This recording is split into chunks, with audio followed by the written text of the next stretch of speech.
today. I'm going to start off a question for you. You lose Chris Paul. You have 11 new players. You've just won 3 in a row. How are you doing it with the injuries, the players that you had? How have you made this new culture to pass the ball, movement around, and still get you what you want out of your players? It's been great. I mean, we got a bunch of guys that just play hard.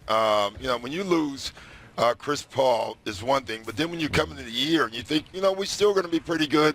We got Milo and Gallo, Patrick Beverly, Sam Decker. So we added a lot of guys. But then when Patrick Beverly goes down, Blake goes down, Gallo goes down, Milo goes down at the beginning of the year, you're going to struggle. We did a little bit, but overall, I tell you, I couldn't be more proud of this team. Our guard play, Lou Williams and Austin have been unbelievable for us with their scoring. And then now getting Blake back, we got a chance to make a run here. Doc, I was going to talk to you about Lou. I mean, he seems to be, just the kind of player that you like to coach, very similar to Jamal Crawford, a good shot maker, but a bad shot taker. He's a weapon. Yeah, how do you coach guys like that? I love weapons like that, Isaiah. And one thing I learned early on in coaching, there's certain guys you just never say anything to offensively. And I know that, like, Lou can come down and take a shot with his left hand from half court. And if he looks over at me, I'm just going to smile right back at him. Because at the end of the day, when you have great offensive players, you want them to feel like you're confident in them and you trust them. And the more trust you give a guy, actually the more responsibility he has. He has to, understand that I'm giving you this, but you have to use it the right way. And I think Lou overall does it the right way. Doc, you're only a game and a half out of the playoff position 8, and the next month is really huge for you guys. You got a lot of home games. Are you guys really is this like your push? Is this a time to make up some ground, get yourself really planted in that playoff positioning? Yeah, Kevin, I would love to say that, and yes, because we're at home, we got some games, but at the end of the day, we just have to be healthy and get healthy. Gallo is still out. Obviously, Patrick Beverly's out for the year. Austin's now is out for, another game, hopefully not much longer than that.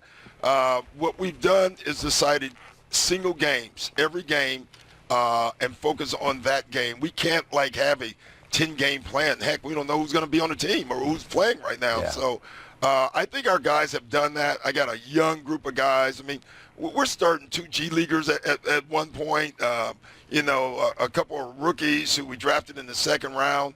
But they play hard, and hard is a talent, as you guys know. And if you can get them to keep doing that and the skilled guys can score enough for you, you can still win games. Doc, on Players Only, we pride ourselves in being able to ask questions maybe others can't, or just trying to get information maybe others can't. And one of the most underrated players, in my opinion, in this league is Austin Rivers. I think that he plays hard. He gets to the bucket. He's improved his game tremendously.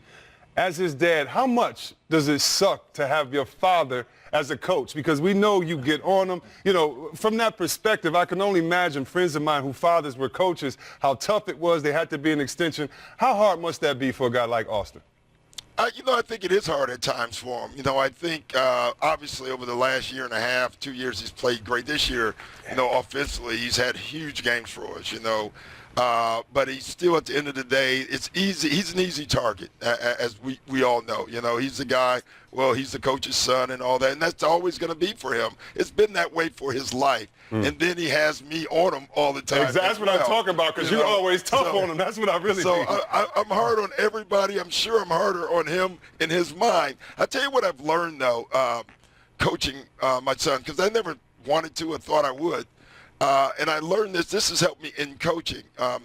You would think that if you coach your own son, at least he can go home at night and say, well, I know that coach has my back.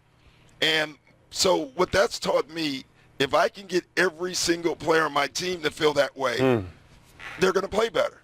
And so coaching him has really helped me as a coach understand that. If I can get Austin to believe, and he should, I'm his dad, I have his back. If I can get Blake to believe that and each guy to believe that, then they're going to play harder, they're going to play freer, and I'm going to be a better coach. So he's helped me in a lot of ways in that. So, Doc, I'm gonna take it on a lighter note, and I'm gonna take you back to, your wedding when you made us all wear gym shoes. And I just got one question. Do you think you'll ever get your voice back? Yeah, please. No, it's gone. Ricola. You know, it's funny, Isaiah. In the summertime, I'm like, it's going to come back. It doesn't come back. It's amazing. It's gone. You know who's taking it? All these players. They've taken my voice. On Players Only, the players have taken my voice. That's what we pride ourselves on. Players only, baby. We put the coaches through turmoil. Hey, Doc, thank you so much. Thanks to Coach. It's been fun watching you kind of recreate this culture in Clipperland where many people felt, wait a minute, Chris Paul is leaving, 11 new players. You're fighting for a playoff spot. You showed us that passion matters a lot along with great coach and great heart by your players. Thanks for being on Players Only tonight, Coach. Thanks, guys. Keep your Take gym care. shoes on, Doc. There you go, I Doc. will. I got mine on. I'm ready, Drink some Doc. tea, get some honey, Coach. You got to get your voice right. It's cool talking to Doc, who, like you guys, are coaches, executives, and Anthony Baylor said, Players Only, say it again, Pinky. I can't say that. Pinky. Shout out to you.